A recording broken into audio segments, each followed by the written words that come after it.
Make sure it's public. Yes, it's public.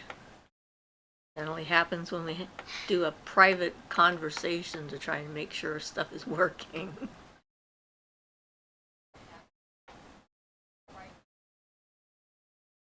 I hear myself. Not anymore.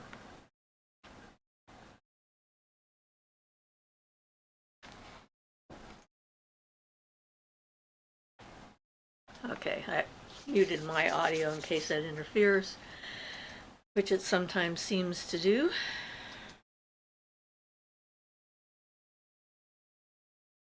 Chilly day.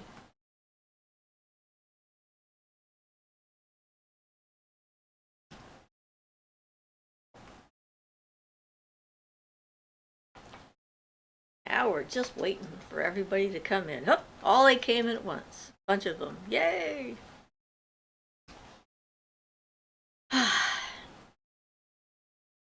Good afternoon, everybody.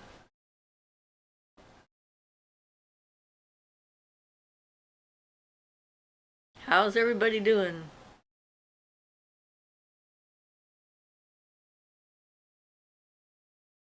Ava, hello. Hi, Ava. Thank you for joining us. That's right, Eddie.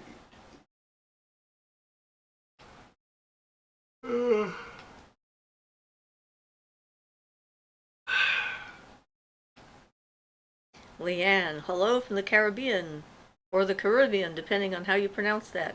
Hi, Leanne. Nice to see you. How's the weather? I have no clue. It's just cold here. Here it's cold, but I don't know if there's Arctic air heading your way or whatever. Everything seems to be in flux a lot. And how are you doing?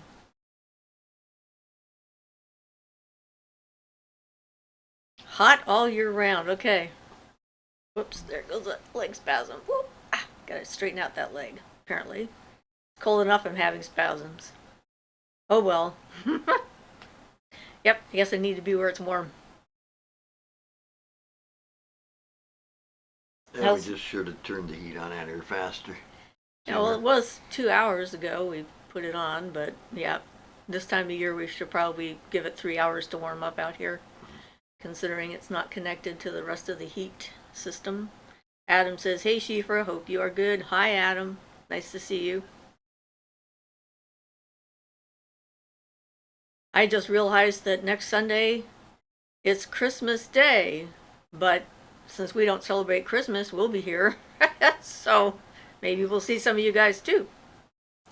Now, we've been having a weird week. It's just been a very strange thing with everybody I know. All kinds of stuff has been going on. So it's been sort of interesting between accidents and food poisoning, and someone has COVID, and an animal tried to chew its way through our house but didn't succeed, thank goodness. Just been odd. Yep, I guess everybody's getting ready for the holidays and everything. Everything's going crazy. Everything's going crazy. Yep. That seems to be the way it happens. I was in a purple mood today. It looks more blue on my screen, but it's definitely not. It's more purple than blue. So what do you all want to talk about? We're open for any discussion. I'm going to have to tweak that color a little bit somehow. Darling says hello. Hi, darling. Oops. The right thing back up here. Okay, back again. Winter solstice is coming for us. I can't wait.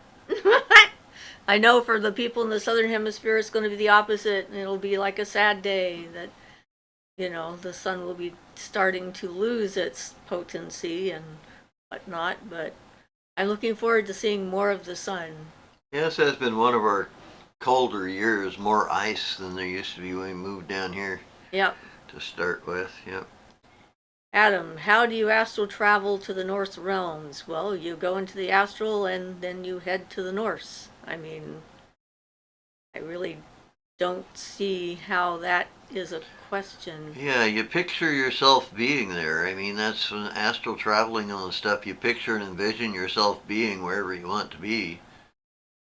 That's a basic um, method. So you just imagine yourself being in the Norse realms, and Thinking is the best way to travel, yes, as Moody I Blues think I've would heard say. that before. Yeah. Yes.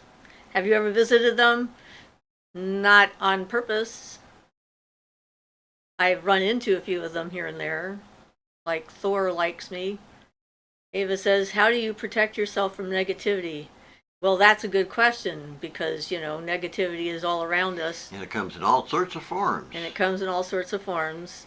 And the only thing you can actually control is yourself and your own energy and your own reaction or response to the energy that's around you. So I have various methods. I wear certain jewelry when I go shopping. I try to limit my exposure to environments that are inimical to me. I don't hang around toxic people. I don't engage in toxic conversations. Um, you know, do personal cleansings and meditational practices. If I pick up stuff from somewhere that I don't want, I mean, negative isn't always bad. I mean, it depends on your definition of the word. I'm assuming in the context that you mean unhappy and, uncomfortable and that kind of thing. So, taking a good cleansing bath or shower, grounding yourself, isolation sometimes is helpful. Going out into the woods is also useful because well, shielding, of course. yeah, the universe in general isn't like on the attack all the time. So being out in nature is definitely helpful when it comes to that. If the negativity you're experiencing is coming from people, which is generally, in my experience, that where most of it comes from. And just, trying to keep yourself centered and grounded as well as shielded. So, I noticed when I go driving that we went and saw the Christmas lights. The Shore Acres, a local place that we have, puts on a show of a light display every year, and it has been closed down for the last few years because of COVID. And on the way there, people were very aggravated. They were driving angry. I actually had people passing me at speed around the small road, like they were going to get there one car length in front of me. It was very strange. And on the way back, they were more relaxed. So just trying to stay aware of the energy going on around and navigate it.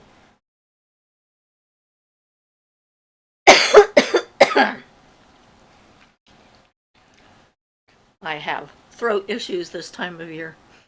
Took an antihistamine, but it hasn't started working yet. But yeah. So Adam says, oh, well, remember, I've never astral projected before. I thought you have to find a certain portal gateway in the astral to go to them. Nope, not really. Yeah, it's just pretty much imagining it and you're there, but it takes some practice, and you need to practice being there and seeing things, and retaining. You need to do some practice, basically. Yeah, and retaining the things that happen and what you see and experience is difficult for a lot of people because you're in a completely different state of awareness. Yeah, a lot of times it can be almost, when you come back, it can be almost like you were asleep, where you don't remember stuff until the next time you go there, and then you say, oh yeah, I remember this.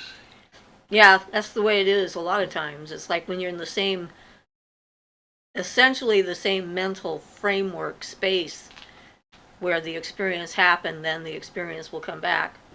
Michael says, hello everyone. Hey Michael. And Vanessa V says, hi. Hi Vanessa V. Aaron says, hello. Hi Aaron. Nice for you guys to join us. So yeah. Your control is going to be your mental alertness and your thoughts. I mean, you can lose track of where you are and end up somewhere else. Yeah, and that's another thing that happens is you get sleepy and tend to fall asleep and try to do it if you're doing that kind. Adam says, is it possible that spiritual realms can be artificially created? Like, can I imagine a realm into existence? Your own personal realm, absolutely. We have a video on creating your own astral temple, which is basically what that is. You're creating your own little pocket realm in the astral plane, where you can sort of create a safe space and a safe environment for yourself that you can use as like a launch pad from there. When you can get to that area and have it solidified enough, then from there you can go to other parts of Yeah, and the that's astral that's realm. one of the big advantages is you're picturing. If you picture like an astral temple, you're picturing the same thing over and over again, and every time you do it, it'll become a little more solid, a little more functional, and Yeah. Michael says, got questions, be right back. All right. Joy says, hello everyone. Siofra, when you paint your statues, do you first paint on a primer and do you finish it with something? I guess it depends on what I'm painting exactly. Like when if I'm like when I made the sigils that I stuck on the door, it was a plain piece of wood, so I used a primer on that to soak it up. But with the statues, they're already fired, and sometimes you might have to rough them up a little bit for the paint to stick well if they already have like a coating if on it's them. too shiny, yeah. And then after I'm finished getting it exactly the colors I like, I usually put a coating, a urethane kind of spray coating on top to keep it from deteriorating and seal in the paint. UV protection, keep it. Right, UV protection, etc. So Ava says, you can actually do that? Wow, I want to do that. Everyone should do that. It's lots of fun because you can make it anything you want. The only limit is your actual imagination. And the thing is when you construct an astral temple, as you change and grow and so forth, when you revisit it, you can find things have suddenly appeared out of nowhere that are an indication of something you've incorporated that you may not have noticed. So this can be pretty interesting that way. Charlotte says, hi, Siofra and Ian. Glad that I could catch everyone for another live this week. Yay, Charlotte. Thank you for being here. Adam says, have you ever met an inorganic being in the astral? For example, I have heard there are beings made out of crystal. I have met a crystal intelligence, but that was in person in my room, not in the astral. So I don't know, I might have, but it's not been something I've particularly taken note of. Joy says, mine seems to be made of a resin. Okay, so the statue is a resin. I'm not sure if there's... Well, as long as it's not really slippery. If it's really, really slippery, paint will have a hard time sticking. But if it's not, it depends. Primer can be used to either modify the color of what you're doing. Like if your statue is a dark color and you're going to paint it a light color, you might primer it white.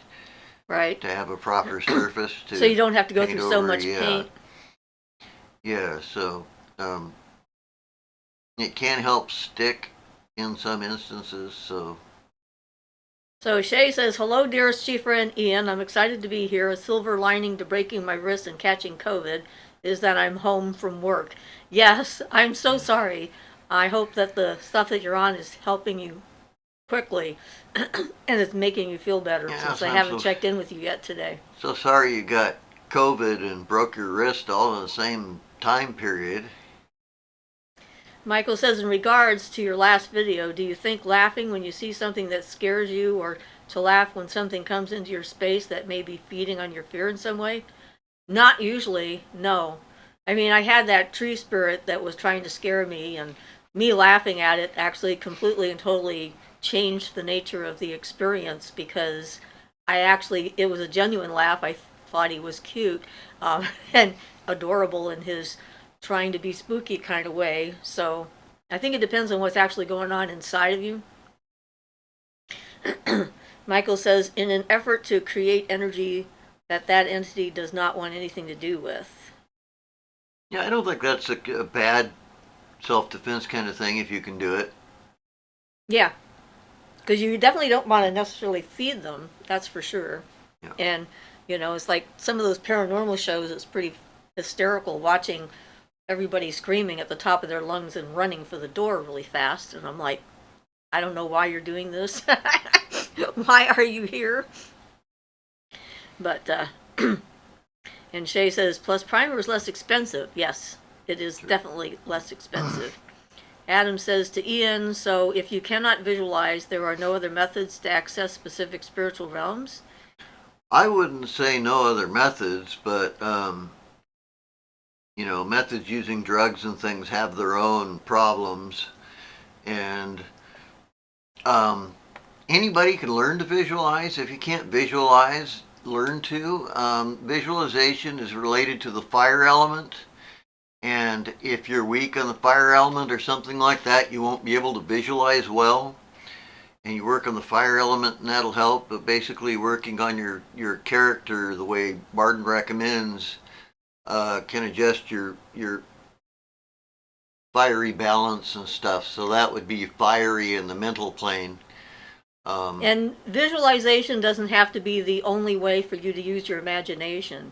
You can find pictures, paintings, writings. You can draw descriptive phrases and read them out loud. You can listen to music that puts you in that space that you're trying to get into. There's a lot of different methods for people who have trouble with that they can utilize.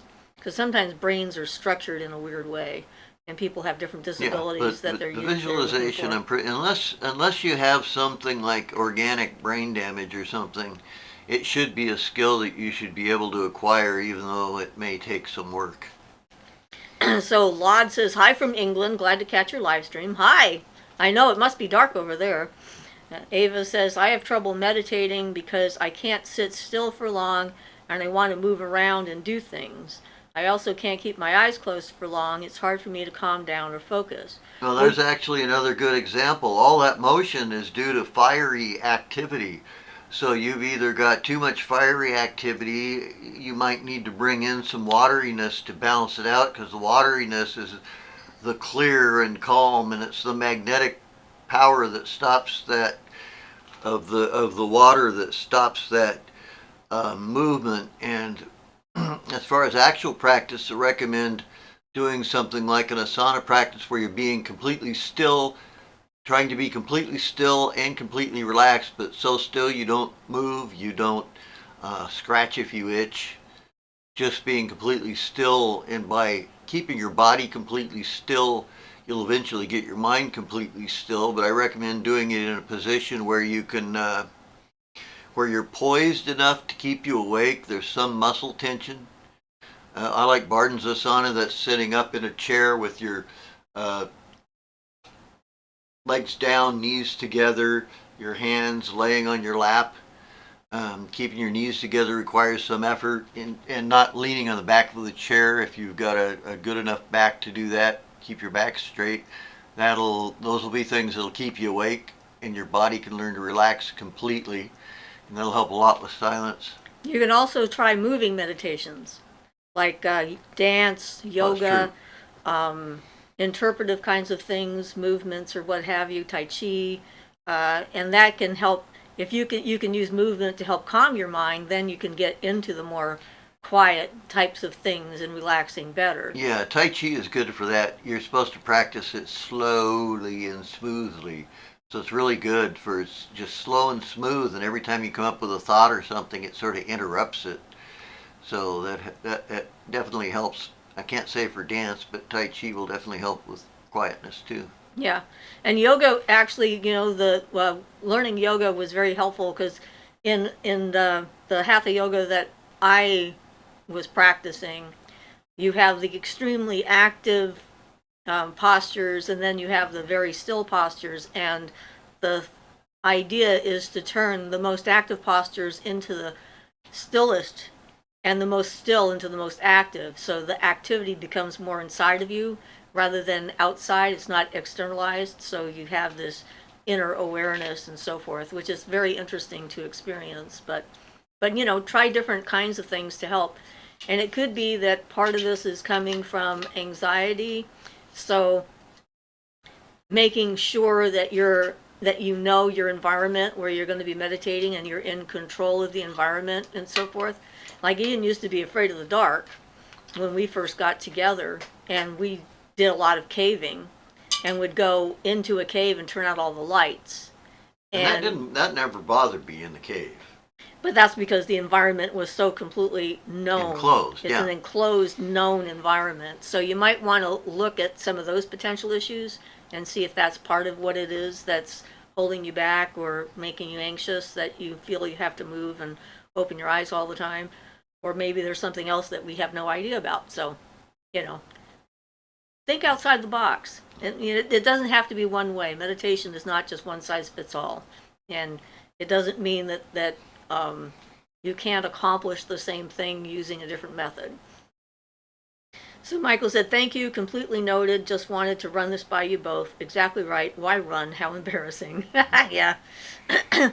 Well, it just makes me wonder.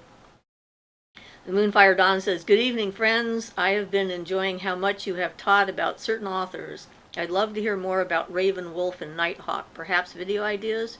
Hope I got the names right. I don't think I know those authors. Silver Raven Wolf, I've not read. It just was way after I was doing all of my research and reading, and I'm pretty sure Ian was never interested in that. So we're not good sources for that. And Raven, Walt, Nighthawk, I don't know. Starhawk, yes, if that's what you meant. Michael said, is there ways to recognize superstition, our own and others? Good question. Because most people who are superstitious have no clue that they're being superstitious.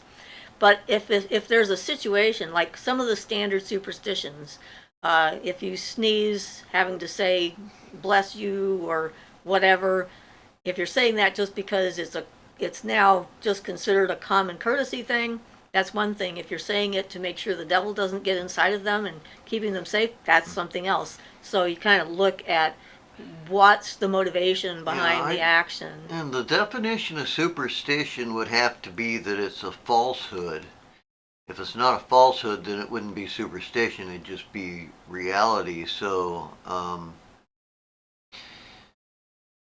generally, magical things, if you have a little bit of a technical or scientifically oriented mind, and if you read the right stuff, there are perfectly logical explanations for everything. And you can usually help to get a feel, if it can be explained logically and not just as a mysterious poof that happened. If you can explain how it happened and how it came about, and then that would be superstition. So recognizing that falsehood, I guess. You can't know how everything works, but there's a certain feel to the way things mesh together, and there's a feel to the way things that don't. The more often you can make a conscious decision in how you respond to any given situation, the less likely you are to be superstitious. Because if you're in the moment and in the now, and you're looking at the situation that you're in and what's happening and all the input around you, and that's what you're responding to. People who are really superstitious don't want to think like that. They, it's like, okay, I spilled salt, so throw it over my left shoulder. That's so the devil doesn't come and get me. Not breathing when you drive by a cemetery or over a bridge and holding your breath. It's like a lot of that kind of stuff is a misunderstanding of things. Yeah. So Joy suggested Tai Chi, which is always fun when everyone else is on the same page. And Leanne says, when visualizing that you're talking to a person, are you actually connecting to that person's mind, their soul, higher self, their astral self, or are you creating a thought form and talking to it? Well, that's not an easy answer because it can be all of them at once. It can be all of those, exactly. Really, communication on the other planes, when you're thinking about a person and you see them in your mind, and then you're thinking at them, if they're a receptive individual, they can, when they feel your thought, then they'll see you and recognize your energy and know where the thought is coming from. And that's how I identify Yeah, they people. usually think about you if you're thinking about them, things like that.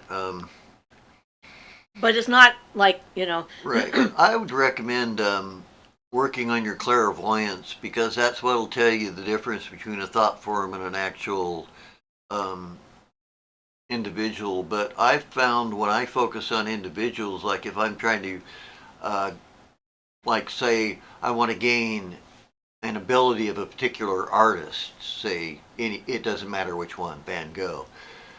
You focus on them, imagine being them, imagine painting their paintings, and I know that with a living being, you will end up acting a certain amount like the person accidentally. You will pick up from them. So you can open to a person and help pick up on some of their abilities and things too if you focus on that. So creating a thought form is going to be more projecting it. I'm not sure that clarifies anything, but Well, the thing about talking to a higher self, I've done that in certain circumstances. The only way I could get through to somebody who was in crisis and asked for help was by communicating directly with their higher self on more of the Akasha plane than anywhere else. And that can be like a last ditch effort in order to get a real communication across. And it has worked, because anything that happens in that realm will slowly, seep down through all the planes into the physical and affect them directly. that is a really good question, though, because that's something that can happen if people are not alert enough. They could accidentally create their own thought form and then have it respond as if it was the person and stuff. So, And that would be called self-delusion. well, yeah, Yeah, creating definitely. an accidental thought form, or And then thinking, well, I mean, I'm sure that there's any number Yeah, of that's mediums why- and stuff like that have done that without even realizing Well, that they've done it. That's why it's recommended to get the clairvoyance before you try. And the knowing of yourself, so that you Yeah. know. And one of the things that I always notice when I'm dealing with things like that, if they are responding exactly how I expect them to, I'm more likely imagining it, and it's not really a separate being from me, because it's fulfilling my own expectations. And so that's another thing. If they surprise you, that's more of a like, hey, I'm not you. You would never imagine doing this. And I go like, you're right. I wouldn't. So okay then. And that is a good way to tell. Yeah. And that's one of the things Barden recommends. Imagine them doing something exactly the opposite against their nature, and if it's just as easy to visualize, it's probably false. That's a good Yeah. way of testing it. Yeah. Yeah. So, trying to stay alert and conscious, then better you know yourself, the better all of this stuff works. It's definitely a core thing. So Moonfire Dawn says, Starhawk, I felt wrong. I just know it's one I heard you mention, Siofra. Yes, Starhawk I have mentioned. Ava says, I wanted to be friends with someone, so I did a spell to make them approach me because I am shy, so it's hard for me to approach people. I feel like it isn't working. Well, maybe you shouldn't be friends with them then. I don't know. If it isn't working, you could just try the old-fashioned way and swallow your shyness and say hello and see what happens.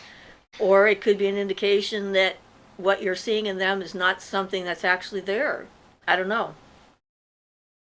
Yeah, I think the important message to take from that is to try to overcome your shyness, but I say that with I'd like to point out that that was one of my major issues was shyness, and it still is to a large extent. I haven't been able to deal with it completely, but it is getting better. So it's easy to say, but that's probably what you need to do. It's a lot easier to say than to do.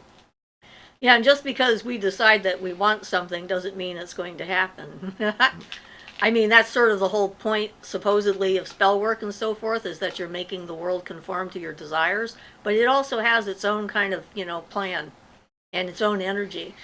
And if the energy is not there, it's not there. Yeah. So Adam says, can you tell us the realms from which dragons come from or like? Like, can you explain what you saw, encountered, felt, etc.? Well, I haven't specifically gone to their realm. I've encountered them here. So I guess the answer is no. I can't tell you that because the ones I've seen have been around here. So, in our realm. Michael says, I hear what you both are saying. Thank you so much. You're welcome. Adam says, weird question. Speaking of what you said, there is a specific spirit that I always think about. I was wondering if that same spirit thinks about me too. How would you verify that, if that is the case or not? I have no idea. I mean, experience, ask them, because I don't know what kind of a spirit this is. I mean, spirits can certainly see our thoughts a lot easier than we can see our own and theirs. Yeah, and it all depends on the spirit. More advanced ones can read your mind without a problem. Less advanced ones act more like animal creatures. I mean, it all depends on what you're dealing with. Okay, so Michael says, do you think a good way to overcome past beliefs is by experience and experiencing the astral realm? Well, experience is definitely a way to overcome past beliefs, direct questioning, and we all have assumptions about reality and how we think it works that are sort of innate, that we don't even know are there until we start to look and question them. So when you find that you have an assumption about reality and the nature of the universe and so forth, if you can identify what your assumption is, then you can look at the evidence and question whether or not that is a correct assumption, which allows you to change how you view the universe. I know I had to do that for myself. The belief that I infected other people with violence because of being close to them. That's one of the things I incorporated in myself because of actual experience. And you can confirm that bias because of the fact that I was still in a fragile and fractured kind of mental state, and I was attracted to people who weren't healthy to start with. Then I would reinforce that idea by experience, and if I just looked at that, then there would be no reason to change my view. But by questioning that assumption and looking at the situation, it helped me to identify why I ended up in those situations and to also recognize what my responsibility is versus someone else's responsibility, and that they're responsible for their actions. Nothing I did should make them act that way. That's just something they're choosing to do. And that helped me to reevaluate all of that and to put it aside and realize that I'm not infecting people with violence because, that's kind of silly, but it doesn't feel silly when you're going through it. So that's kind of, I think. I'm going to add just a little bit to that one before we go to Michael's next one there. I find, and this goes along with the Hindu way of thinking, that if you're working on improving yourself and getting better, those things will start coming up and you'll start noticing them and you'll start becoming aware of them. Then you'll have to deal with them to get rid of them. You don't want to dwell on stuff from the past because that just gives it more energy. The best way is to get all the energy out of it and make it be considered unimportant. But as you practice, those things will come up and start clearing themselves out, or you'll have to work on clearing them out on their own. But yeah, continuing the practice is probably the best thing to ensure that that continues. And it will, and you'll eventually get them cleared out, and they'll pop up at weird times. Mine do. So Michael says, I heard about 3 questions to ask yourself about the afterlife. What I expect to see, what I want to be there, and finally what I deserve. The answers could shape your afterlife experience. Well, sure, if you can actually know what it is that you have in your subconscious. Because from my experience, when I experienced an afterlife, remembering the whole process of dying, and it is true, what I expected was what was there, and I judged myself based upon the beliefs I was raised in. So the more open-minded you are and the more aware you are of those things, I think the better. And yeah, those sound like good questions. Yeah, I don't. I have a little reservation about the "what you deserve" thing because karma seems to happen as a shifting of energies. It doesn't mean you deserve your karma exactly, but you did something to set loose that energy that helps come along and make your karma. So, um, if you encounter bad things, it doesn't necessarily mean you deserve them. Right. Don't make it a personal judgment. Just, you know. In my experience, the afterlife is a more forgiving place than we are to ourselves. And when I was helping to cross over a young woman who was murdered here locally, and she was afraid to cross over because she believed that she would go to hell because she'd been a prostitute and that was bad. And she actually held that belief pretty strongly, which is what kept her here. And I was able to convince her that there isn't that kind of a judgment in the light and that she would be accepted as she was. And I'm thinking to myself, you poor thing, you got murdered. I mean, for heaven's sakes, if anyone deserves to have a better afterlife after all of that, it would be you. And so, sometimes we can help to alleviate the anxieties of the spirits, so that means we should be able to do that for ourselves too. Yeah, and you have to be careful if you think you deserve things that, you don't want to think you deserve something bad at the point you die and then have that come into being just because you believe that you deserved it after death. Well, yeah, from my personal experience, though, even if you do that, you can't stay there for all eternity. Well, yeah, you'll get out of it. It'll pass. Eventually, you won't remember, and you can't maintain that kind of punishment scenario without knowing that you deserve it. And when you can't remember why anymore, then you're just not there. Much better just keep a clean conscience. Yes. Yeah. Not a fun place to go. I really didn't care for that much. Yeah. So Lulu says, hello. Hi, Lulu. Nice to see you. Ava says, if you have a dream about a spirit and you can feel them physically touch you, does it mean it's happening in real life? Not necessarily. I mean, the imagination is very powerful.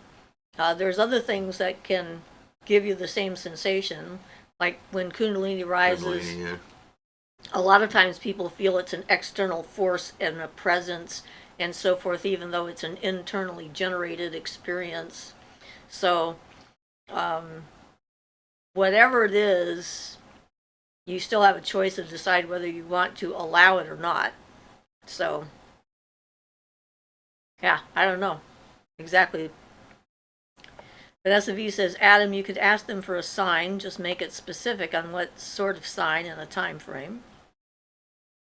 Michael says, thank you both, truly appreciated. You're welcome, Michael. Vanessa V says, I have a question related to your video on confidence. I was wondering if you recommend a sort of exercise to believe in ourselves, like something small we can do.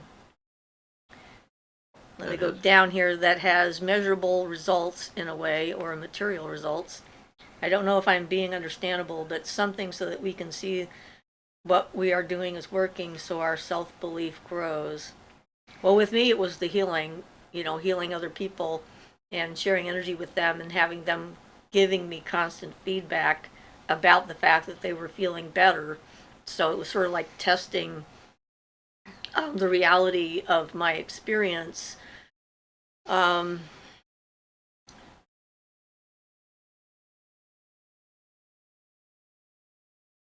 to think of something else. Can you think of anything at the moment? Not really. There should be something. We'll have to give that some thought, I think. I'd probably say for something like that, recommend a procedure that Barden uses, subliminal, not subliminal, what does he call it? Anyway, you repeat to yourself, like, 40 times or something before going to bed every night, or like several times a day, that you have great self-confidence. Not you're going to, not Sort of an anything, affirmation. but an affirmation, yes, that you have it now. I have great self-confidence. And he recommends doing it. I have a string with about 40 knots in it, and I can count the knots down and repeat it one by one and go through each knot and get it 40 times each time I do it. Without having to try to remember what number you're Right, on. without having to think about it, yeah. Yeah. And just repeat a positive affirmation that you are confident. Not you're feeling more confident every day, not like that, but I am now confident. Present tense. Balloon Head says, "Hi, happy Sunday, y'all." Hi, Balloon Head. Thank you for joining us. Adam says, Siofra, Christians would disagree with you on that afterlife stance. Well, that's fine with me. They can go wherever they want. And Vanessa V says, that has measurable results in a way. Oh, I did that part. Never mind. I forgot that I went down there to get the rest of it. Joy says, if I'm just going to cast a circle to practice and to meditate in, do I have to call in the corners or do the LBRP? No. But if you're gonna, I mean, there's drawing the circle to make the container, and then there's calling in the elements for protection or for witnessing, and then there's asking the gods or goddesses or whatever to be present, or the spirits that you're working with to be there to assist. Yeah. And you can do just the casting of a circle, as in the drawing of the circle to create an energetic container within which to do so. The lesser banishing ritual is more specific. Well, it's very, very specifically protected, and it's probably overkill for just meditating, though I know that some ceremonial magicians would disagree with me on that. There we go. I lost it. But the LBRP is, if you understand it right, is a pretty powerful ritual for protection and for cleansing yourself and cleansing the area. So unless you feel like you need a lot of cleansing, or the area needs cleansed, or you need protected or something, if you're in just a harmonious space to meditate, I'd recommend just meditating. Yeah, and I do it in various ways. Sometimes I just use the invoking pentagram of the element in order to draw the circle. Sometimes I call upon the guardians specifically to do it. Sometimes I just draw it because it's been there for so long, and I just go around and, like that, to connect the various points, the above and below and the four corners and that kind of thing. It all depends on how much preparation you need to get comfortable and calm to meditate, really. Yeah. A lot of times I used to, when I worked in D.C., on my lunch break, I would go to the park across the street, and I would sit down at the base of a tree, close my eyes, and be gone for 20 minutes. And I wondered sometimes if that was smart, because, I'm in a park with a whole bunch of people running around, but, I was always safe, it seemed. And I never thought about trying to cast a circle to do a basic meditation like that, because I'm going inside of myself. So it really depends on all the different factors. So Ruth says, hi all. Michael says, understood. I'm so grateful for you both. Hi, Ruth. Opal says, hello. Hi, Opal. Adam says, Vanessa, I'm afraid to ask the spirit, but I do not think so. You can pick up anything from your intuition. Michael says, are there questions you ask spirits to verify they are who they claim to be? Sometimes, but sometimes you don't need to. If you're clairvoyant enough, they sort of radiate who they are by their energy, their color, their aspect, the thoughts that they have that touch you. With respect to somebody who's built up their magical authority a bit by doing some of the work and becoming, reliable, the things that spirit beings respect as magical authority, in that case, they generally will not be able, the higher spirits will not be able to show you anything other than their true impression, colors, shapes, things like that. So, in general, if you're aware of what's going on and you have a little bit of clairvoyance to tell, it shouldn't be too big of an issue. You can also tell by how they act. I mean, the kinds of things they Well, yeah. say and how they behave. If they're saying that they're this highfalutin, wonderful guardian angel kind of a thing, and then they're being an ass, I think you can be pretty sure that you probably are being lied to. So pay attention. So Douglas says, do you have any advice for a she who wants to be friends but also sometimes attacks me? I would say boundaries. Have very specific boundaries. You have the right to not be attacked no matter what's going on, and you just have to have personal boundary space and your personal authority. That would be what I would do. Or break it off and say, I'm sorry until you can behave. I don't want to be friends with you because friends don't treat each other that way. Yeah. Adam says, laugh out loud. Do not be friends with them if they attack you. Yeah. Well, I'm inclined to agree with Absolutely. that. Yeah. Because that's not my definition of a friend. Ava says, I wonder why they want to attack if they want to be your friend. Yeah. Balloonhead says, I used to use subliminals a lot to help me with my confidence. At some point I started making my own. Cool. Douglas says, he likes possessions and wants more. I have automatic speech. Sometimes he's very friendly, sometimes not. You need to set more clear boundaries. I mean, if you're letting him come into you and speak through you and he's not respecting you, you need to cut him off. Because when I was channeling with Moida, I was always in charge. If I said, no, this isn't a good time, no matter how much she thought she had something really important to say, she would back off. So any spirit that doesn't respect your boundaries and your personal authority or your own boundary is lying to you anyway. So be cautious.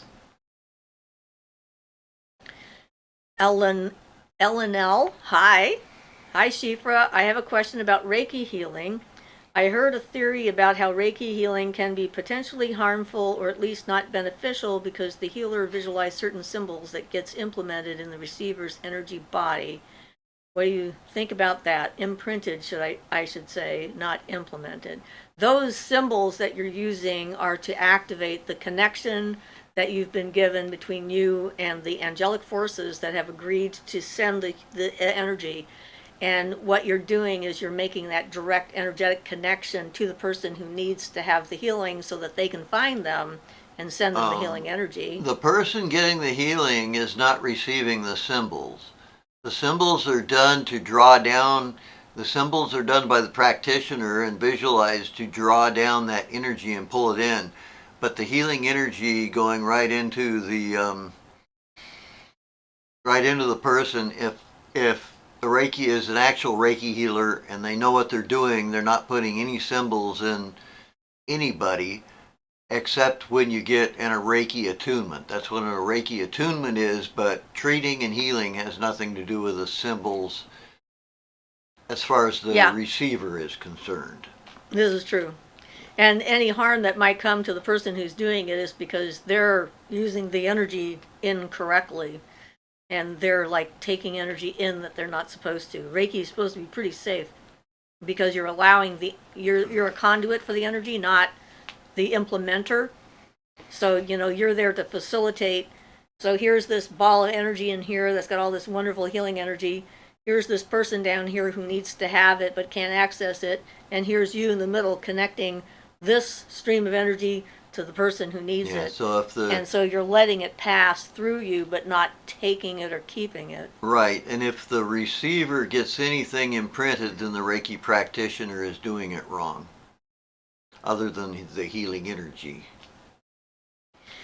Adam says, how long did you work as a remote viewer for? And if you do not mind saying, what were you contracted to remote view? I never worked officially as a remote viewer. I just did a lot of it. And so I wasn't contracted by anybody. And Adam thinks that Douglas is probably a demon in disguise. That's if you believe in demons in that level. It's a whole different discussion. Vanessa V says, Adam, well, asking the spirit sounds like the easier thing to do for me, but you could also ask yourself. I personally feel more assured of the answer if it comes in my dreams. Ruth says, rainbows and unicorns, and thank you. And Michael says, which colors to look out for and ones to look for as far as spirits and entities go? Well, again, you got to look at the spirit. I mean, if it's a spirit of Venus, it's probably going to have a lot of green in there. You know, or spirit of Mars is going to have a lot of red. If it's an animal spirit, or that type of thing, it just depends. But it should be appropriate with their behavior. Yes, it should match their nature should be. Since you're a little bit into the ceremonial thing, use your color scales. And that'll give you an idea of what kind of colors to deal with, whether the color is attributed to, Hakma, Bina, Tippereth, whatever, Tippereth might have, be solarish, so it would have bright yellows and things. So use that kind of as a general key. And Douglas says, thank you very much for your advice. You're welcome. And really, if you're doing medium kind of work, personal boundaries are really important. So work on them. Vanessa V says, another idea, whoops, my thing went ploop, would be to think of them and ask a question and see if you get an answer out of nowhere, but that involves asking the spirit in some sense too. And thanks, Siofra, the subliminal things sound like Ramtha's teachings. Ava says, are the Fae easily offended and mess up your home or mess up your life if you offend them? Is it true that you shouldn't offer them tools or clothes? Well, in my personal experience, all that stuff is just a bunch of crap. It's like made up by the Christians to keep you from having anything to do with them, or, in their worldview and so forth, and identifying them as demons and tricksters and everything else. And certainly there are any number of things out there that can mess up your life without ill intent, like whatever it was that tried to eat its way through our house the other night.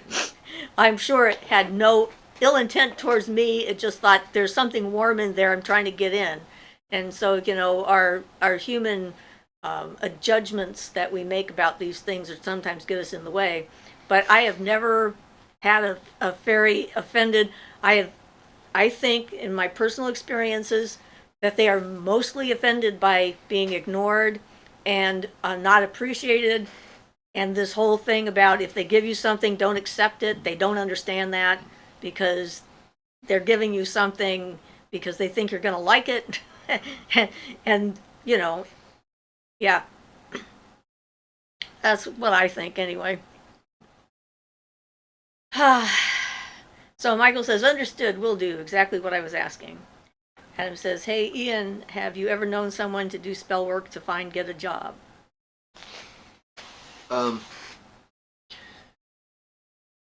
Yeah, that would in general come under the voodoo, hoodoo stuff a little more, which would be an easy place to find spells for that. Well, kind of like when you got the job when we first moved here. Right. That would be, it wasn't like I set out to get you the job, but I found the listing. I had someone write you a review.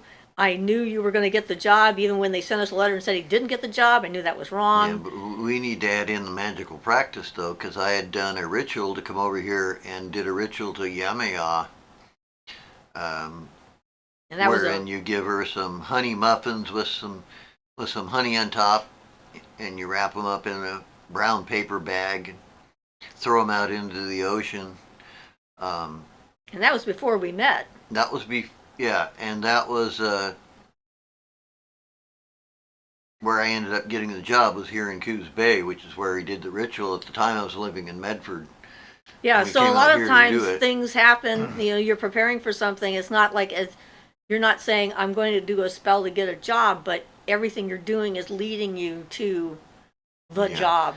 Well, and I was working on trying to change my situation because I was in a job situation that was very unpleasant for me in many ways. So I definitely needed a change, and that's definitely part of why I had done that. I was working on that. I was working on that before I met you, for sure. That's part of what I was doing with the banishing stuff too. I was putting it outside my circle and then banishing it with the pentagrams, things like that. Not that I wanted to lose my job. I needed to get rid of the nasty stuff, anyway. Sorry. Find something better. Which Yeah, was so- better and then not so much better Yeah, at so some that point. that was basically an offering to Yamaya, and that's because I found that the Santeria deities seem to respond in a very friendly fashion to me, at least the ones that I've given offerings to and things with it. Considering I don't really work with their pantheon much, that's been Surprising. surprising, yes. Well, like the Hindu deities. Yeah, and then the occasional Norse god who just hangs around every so often. You just never know. So Michael says, when we bind someone, does it impact your karma in a positive or negative way?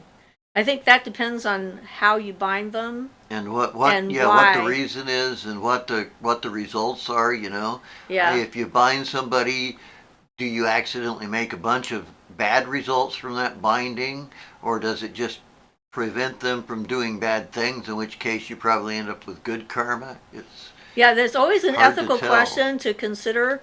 I mean, my personal take is I believe in self-defense.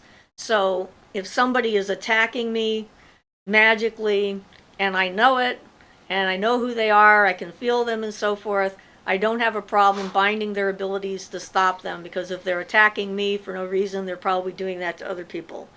And it's to give them a break so they can think this stuff through, not that it's going to last for all time or anything like that. It's not the way it works. I have occasionally bound someone to keep them away from me and to not hurt themselves. I was talking to Ashley about that actually the other day, but I did after after Aaron left me and whatnot. And I wanted to separate our energies away, so I separated our energies first, and then I bound him to keep him from coming anywhere near me or from hurting himself. And it certainly seemed to have worked. Also banished him from my future lives. Yeah, you have to be careful though, because you know, if you bind somebody so they can't do any magical practices or something, then you may prevent them from doing something life-saving or something they really need to accomplish or something. So you always have to be just like try I said, to be it as aware really as you depends. can, The yeah. time that's happened, it's been just pure Yeah, self-defense. requires deep thought usually if you have the time. Sometimes you just have to defend yourself, but sometimes. yeah. They asked for it, and they poked the wrong nest, and that's what happens. They got their instant karma, so whatever. But yes, it is positive and negative is situational, because in the long run, everything is going to even out, and it's also personal as far as like, okay, like something can seem negative but be a good thing. Like when my brother ate the Easy Off oven cleaner when he was he was like 2. Later, he swallowed a bunch of mothballs that were deadly poisonous, and it didn't kill him because he damaged his esophagus and his stomach lining, so the methane mothballs didn't dissolve. And so it saved his life. So you can't just take a certain situation, one thing at a time, and you could say, oh my God, this is so terrible that this happened to him, that he ate Easy Off oven cleaner, what a horrible person my mother was, that she allowed this to happen even though he escaped from his room. But it's like in retrospect, you can see how things that seem bad at the time can lead you into better places in the future. And so it's all relative when it comes to that, I think, especially from down here.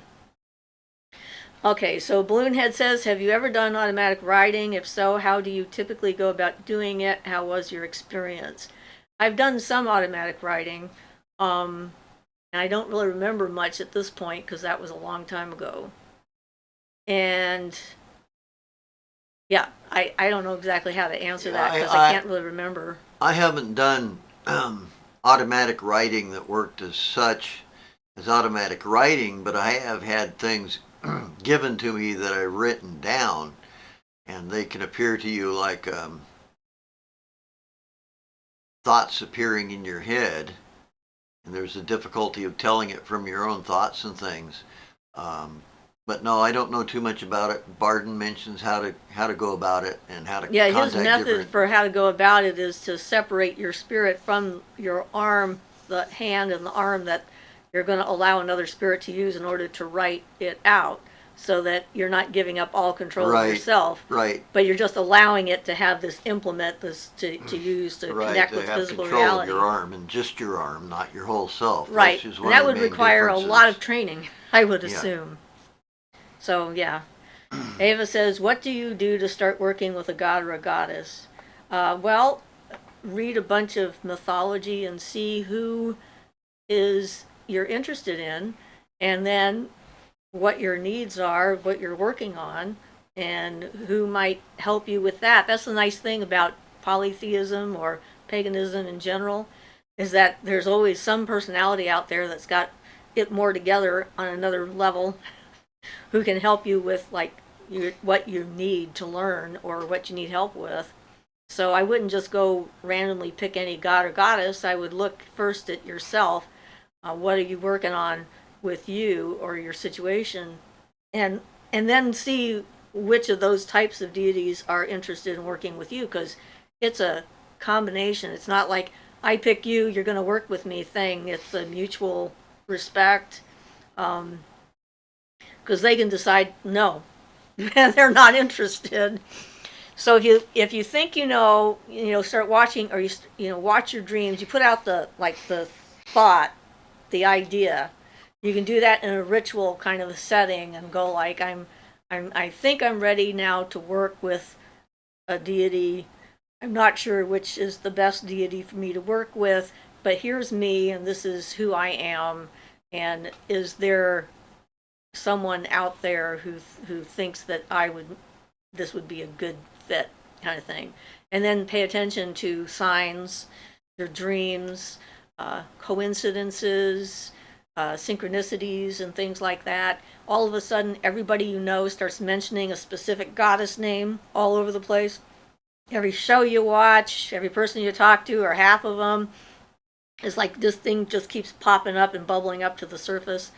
You have a certain animal dream that keeps coming over and over and over again, and it's like their spirit animal or whatever, because it's very individual and personal, and there's like literally thousands of different deities out there that you could potentially work with, not just the ones that you're familiar with in your own culture, but in other cultures from different lifetimes. And yeah, so what you're attracted to will be a good first start.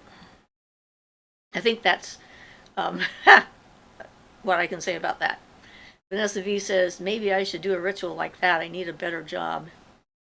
Yeah, well, this one was pretty simple. It was an offering to a deity who deals with that particular type of things, and it was stuff she likes. She has it in the stuff about her that's written. She likes corn muffins.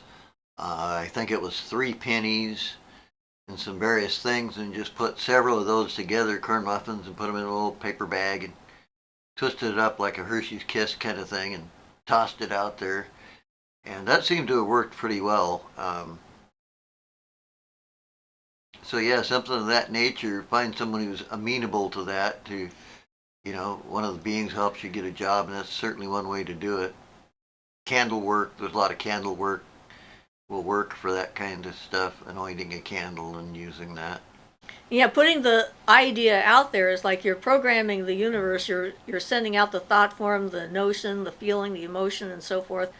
With your energy, and then the universe will look to see what matches that energy signature and start to try to send stuff your way. And then it's up to you to pick which one you're going to take, because it is always up to you. Yeah, I'd recommend not to be too specific. I mean, you may have certain needs you want to meet that you program right into whatever spell you're doing. But the less specific you can be, the more likely you are to get a good result that might be unexpected.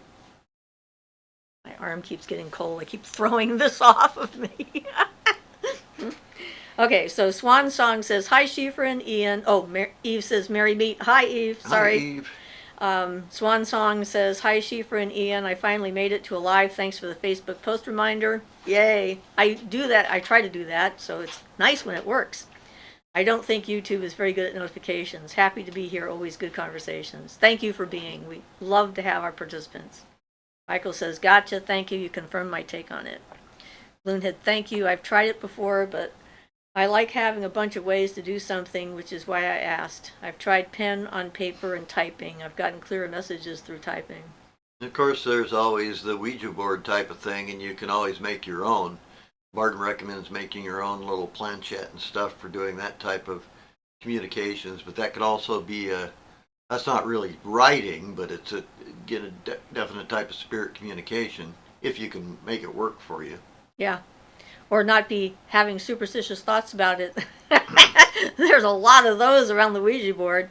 Some of those pagan forums go absolutely crazy when someone says, "Do you think it's okay to use a Ouija board?" We're like, "No, don't touch it. It's evil." And everyone goes like, "What are you talking about?" It's like, "Yeah, okay, whatever." Well, from a magical point of view, it's just a piece of paper or cardboard with some writing on it. I mean, that's what you're dealing with. Well, I love all the edicts people have. Never do this, never do that. And I'm like, why exactly? It's like... So Eve says, I find that no matter the seed you plant, it will come to be it will come. All right, let me try that again. To be almost never in the way you expect. Yes, this is true. Yeah, I agree. And if you let it do that, sometimes you can end up better results. When I got the job over here, I certainly wasn't specifically looking for a job with the lottery. I was just looking for better circumstances than I was currently living in with my job situation. All right. So Eve apparently liked my explanations about Ouija's.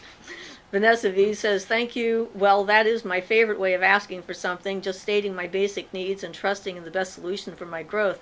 Well, yeah, because if we're too specific, then we might eliminate some other options that could be a lot more perfect for us. Yeah.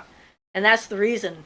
I mean, the people that get too specific in what it is that they're trying to find, they might get exactly what it is that they're trying to find, but then later they might discover that this really wasn't what they wanted or needed. Yeah. And they were wrong about what they really wanted and needed. Yeah. So yes, it's one of those kinds of things. So yeah, we had a whole bunch of birds today, which was really quite fantastic. And I tried to get Ian to come out to see them before they were gone, but we have the wires that are around our house. I looked out the kitchen window, and the whole wire, 2 entire sets of telephone wires, of power lines or whatever, were covered with these little bitty birds. They were just like stacked all the way around. It was quite fantastic, and they were all coming into our yard. We had every bird in the neighborhood came to visit us today. It was... I like them. They're so cute and little. Yeah, cute it was ones. pretty cool. And we had our rush of blackbirds. Yes, the red-winged blackbirds decided to get rid of all the food in the food. Yeah, they just sort of hit the feeder and boom. Yeah, when they come, they toss everything out. It's really something else. So anyway, Balloon Head says, ooh yeah, y'all gave me the idea to make a spirit board. I do have a bad subconscious bias toward Ouija boards. I know it's inaccurate, but it takes me a while for my subconscious to match my logic. Well, yeah. I mean, that's how superstitions work, right? Directly from our subconscious, and then we feed it, it gets bigger. That's the way that works. Then we go like, let's go and become a paranormal investigator and scare ourselves half to death. This should be fun. But yes, it can be certainly entertaining. Michael says, I've heard with Ouija boards similarities attract. If you're scared, you will get something that feeds off your fear. Well, it's like when we were talking about how do you know what kind of a spirit that you have. So, if the board starts saying really stupid stuff, you can be pretty sure that you're not talking to a real spirit. You're talking to your own subconscious, someone else's subconscious, or some lower astral being that just is having fun messing with you. Basically, it's this simple. It's a method of communication with beings, and you need to have the ability to be able to deal with that in a proper manner, which means you're not going to get scared, you're not going to get freaked out, I think Ouija boards are perfectly safe if a person isn't full of superstitions and they understand what they're actually doing. The last time I used the Ouija board was on a Samhain ritual, and the board says, why are you using this, my lady? And I thought, That's a very good question, because I don't need to, because I'm getting the communication directly in my head. I don't need to wait for them to spell it out, so I stopped. It was, Yeah, that's one of the things. It can easily become just hearing them in your head, so yeah. Yeah. And Michael says, I'm sure I spelt that wrong, and yes, you did, but I knew what you That's meant. okay. So, and that's the whole point of communication, right? Yeah. Michael says, I hear you. I think they're safe as well. What a question to get. Luo says, speaking of little birds, last week an entire flock of small blackbirds anointed our car. Sounded like a thick rain. All for good luck. Ew. Well, I guess they wanted to make sure you were marked and everyone could know who you were. Never park under some kind of a fruit tree when bird season, summer. Or certain trees that will also anoint your car with all the things that fall off of them. The birds will. They'll get up there and eat all the fruit and poop all over your car. That's right. They'll do that. Yep. Because it's nature. And, nature cleans itself up. It doesn't know that we're a car and we have to clean it ourselves. Yes, they're so free. Just running around doing their thing. So, yeah.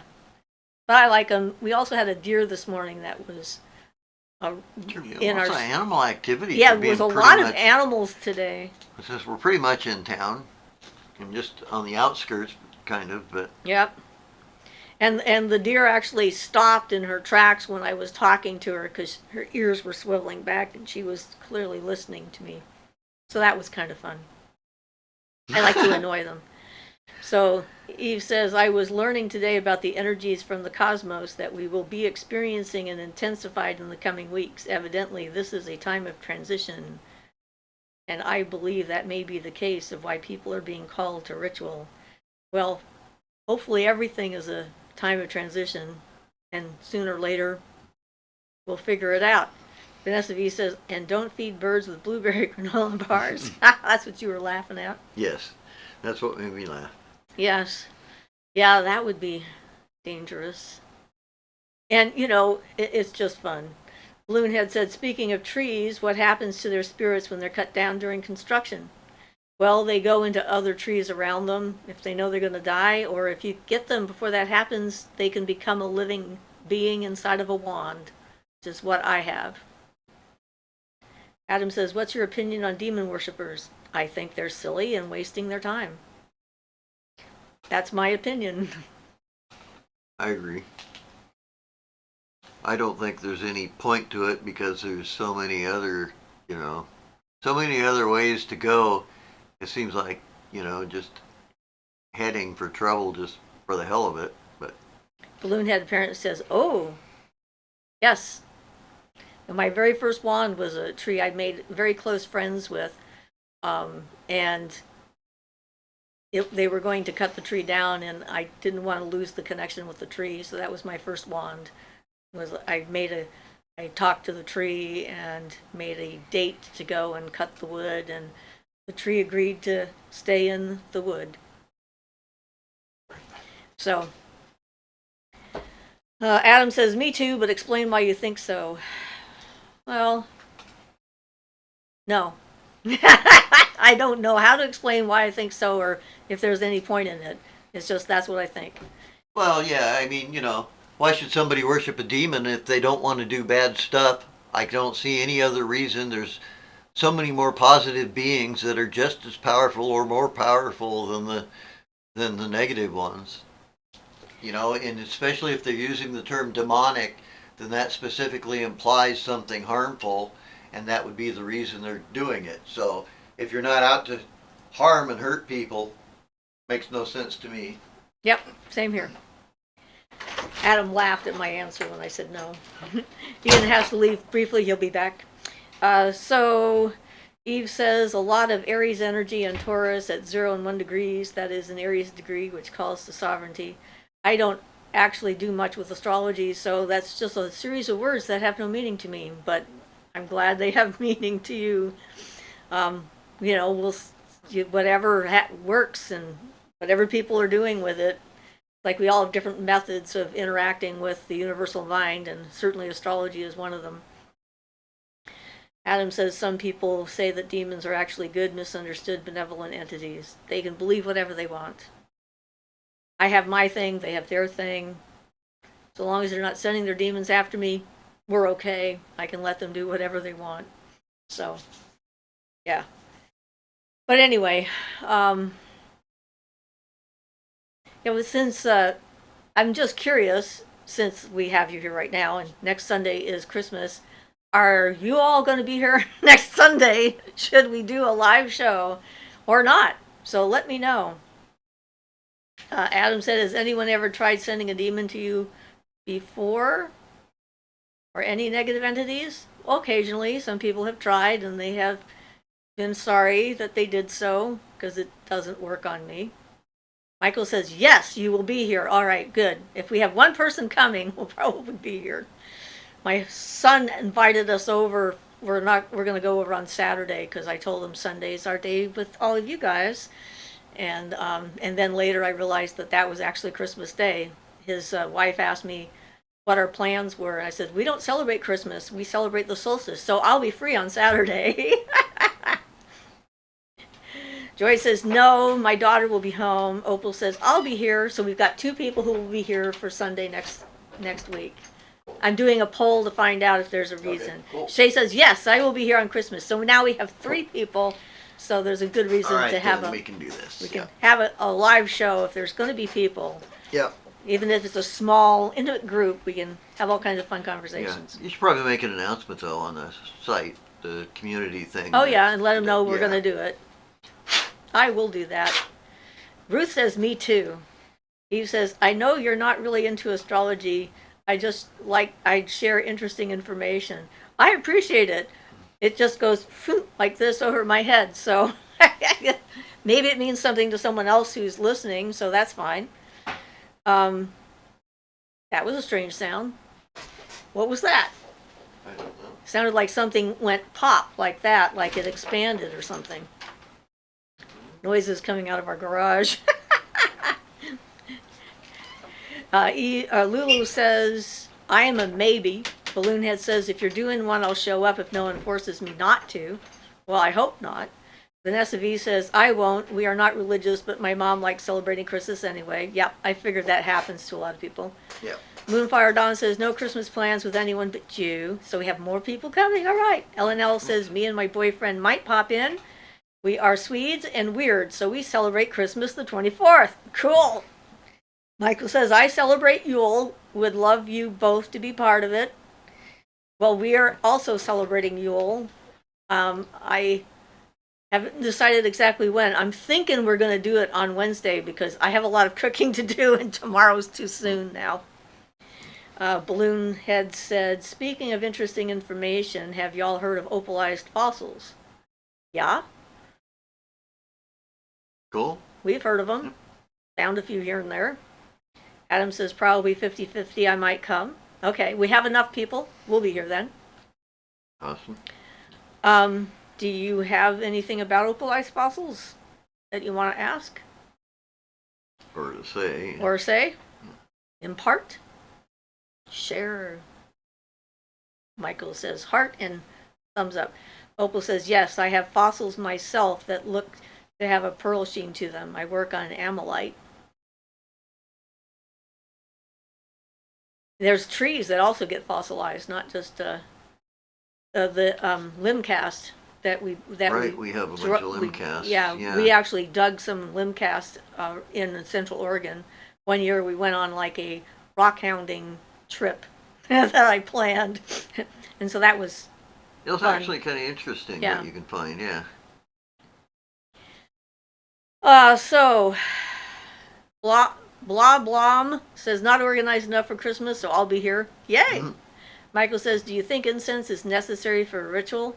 No, not No. necessary. Some people are allergic to it and have breathing issues, so you can use other scents or not have anything at all, or you can use bells. I mean, incense is either for purification or for the air element. And so there's other ways to do both of those things. Yeah, I might say if you were trying to do, I might add one instance that if you were trying to do an evocation, you might really need to use the incense once the symbolism is understood properly. But Yeah, Well, other for the than that, planetary stuff that helps to pull the energy and create the energy that they need in right, order to manifest or right. But other than connect. that, when you're making kind of a power matrix out of it, Yeah, it depends on the um, ritual, I guess, is the answer to the question. yeah, and you know how whether it's pleasant for you, the type of incense, you know. So Adam says, Shifra, has any entity ever attacked you, tried to attack you before? Yes. When I was 14 or 15 years old, I had a very intense experience with an entity that tried to take over my body. It made me see that the house was on fire. One of my early videos, I think I talk about it, um, and I woke up to a smell in my room that smelled like sulfur or something that burned my eyes and burned my throat. And I rolled over in my bed and I saw fire outside of my bedroom door. The whole hallway was in flames. I could hear the sound of the fire. It made this roaring sound. I could see the light of the fire in the room. I didn't feel the heat, but I didn't notice that. It looked real to me. And I was going to get out of bed and jump out the window because I figured everyone else was either safe outside or already dead.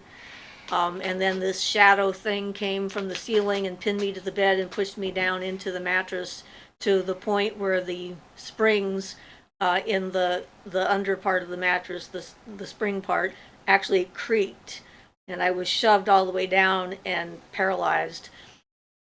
And the only thing I could move was my head, but I knew what was happening. I have this voice inside of me that in the middle of a crisis suddenly knows what to do and comes out and I can listen in on this part of me, which is, I don't know if everyone has that or just me. I think everyone does, but they aren't necessarily able to hear it or listen, or they dismiss it. Well, anyway, the voice says, I know what you're trying to do. You can't have my body. My will is stronger than yours. And the only thing I could move was my head. And I started pushing my head up off of the pillow. And it seemed to take forever, like an eternity, but I'm sure it was only a matter of seconds. When I got my head up, like about a 35-degree angle off the pillow, all of a sudden the pressure, the shadow thing flew through the ceiling away from me. I sat straight up and the fire was gone. And the smell was still there. And I got up without turning on a light and went downstairs to check the fireplace. We were in a split level and we'd had a fire that night. It was like in early spring, so it was a little bit chilly the night before. And because I thought someone must have shut the flue on accidentally and smoke was filling up the house, but the fireplace smoke was curling straight up going outside, and it was pretty clearly not shut. And then I went back to bed, went to sleep, which scared the out of me when I woke up in the morning and realized what I'd done and what had happened. So the answer is yes, and no, it didn't work. And if that didn't work, I'm pretty sure nothing else would. Because that would be at the time when I was least informed. I didn't have, my assumption was hoping they were going to find me unprepared, maybe, or something. I don't know why. That was just something in my head. I trying to make sense out of it. But for whatever reason, yeah, that definitely was an intense experience. And after that, I wasn't afraid of anything. Yeah, I haven't had anything major. I've had attacks from people, usually on emotional or mental basis. I don't know that I've ever had any that were, yeah, I know there were a couple that were done to me magically. But other creatures, somebody sent this thing towards me once that looked like a disembodied head, just a floating head that was coming right at me. But it happened to come at me when I was doing the Kabbalistic letter A, which is a light blue, and it has that aspect of air of like blowing things away and tearing them apart. And when this creature hit it, it was just dissolved basically. So I assume it was a thought form somebody sent. But no, I've never had any real nasty attacks that I'm aware of. Okay, so LNL says, all I want for Christmas is Yule and Shifra. Awesome. Balloon Heads, no, sorry, I just learned about them this week, was excited. That was about The fossilized, or opalized fossils. Yeah. Adam says Siofra and Ian. Ellen L says Siofra and Ian, of course. Lul says, please send some healing energy my way and for my husband and son. I have a fever and a ridiculous headache this morning. My boys are okay for now, and I would like for them to stay healthy. Okay, I will. Shay says that Eve, what you said about sovereignty was interesting. I'll look into it. Did I miss something? Well, that's what I was wondering, Well, I'll let you look. well, I'm not seeing anything. I don't think so.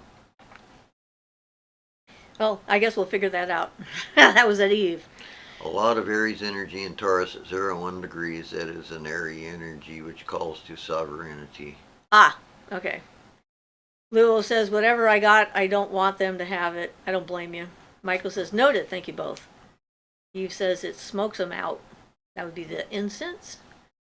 Blah Blam says, Siofra and Ian, please know that many support and watch your videos, but we never comment. Well, we appreciate that, and thank you for letting me know that you never comment by commenting. So, sorry. Apparently, well, that's appreciated. It's good to know. I'm feeling impish. It's apparently. good to know. You know. It is good to know. Shay says, thank goodness for your higher voice that knows what to do, Siofra. Yeah, no kidding. That was a shock to me. Eve Wolf says, I think that when the Indians have their rituals and the shaman is nearest to the fire and there are others whom dance around the circle so as to direct the smoke, this was a way of working with air. Oh yeah, they absolutely took the 4 elements into consideration, work with air and earth. And, yep. Adam says, wow, amazing story. Did an angel, archangel save you? Did you find out if any of your guardian angels saved you? I saved myself. That was the whole point of the experience. My body, my choice, my will, not approving of and not cooperating with an external force trying to do something to me I don't want.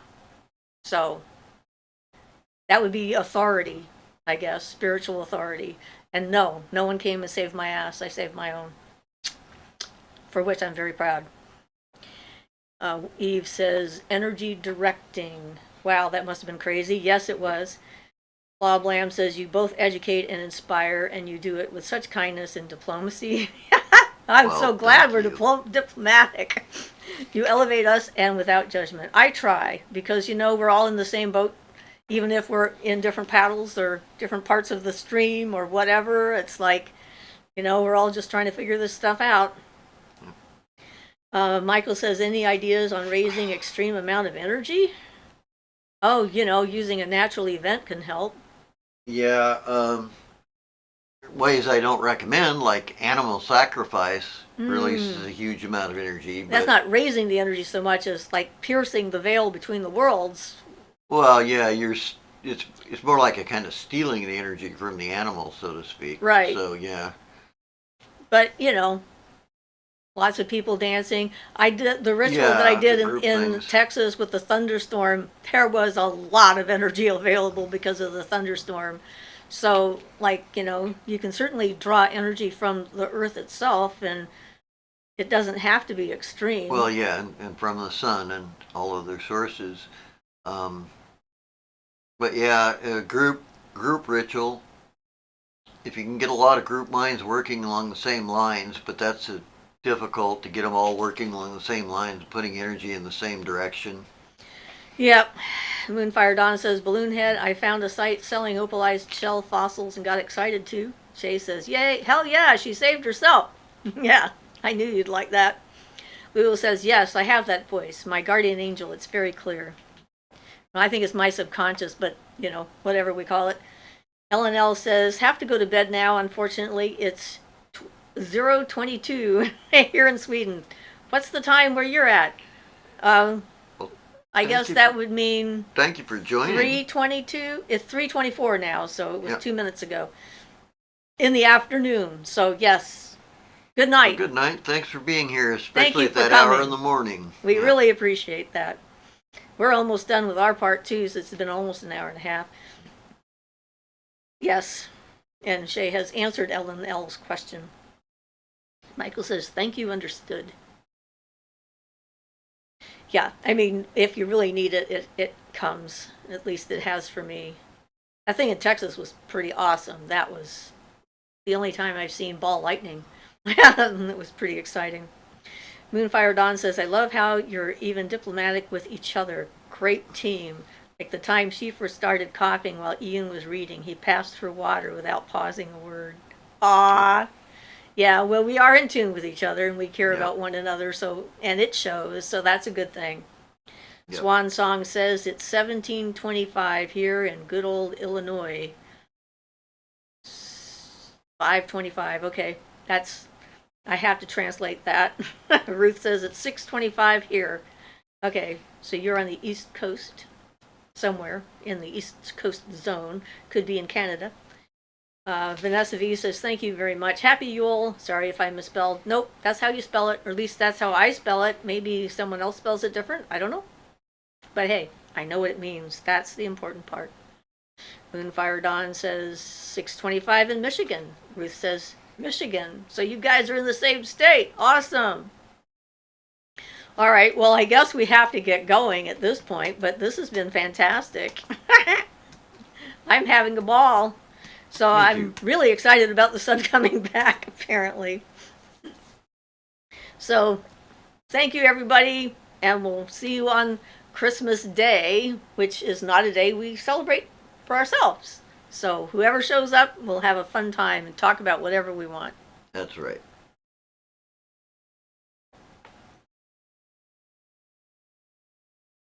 So bye and blessed Bye, all. be.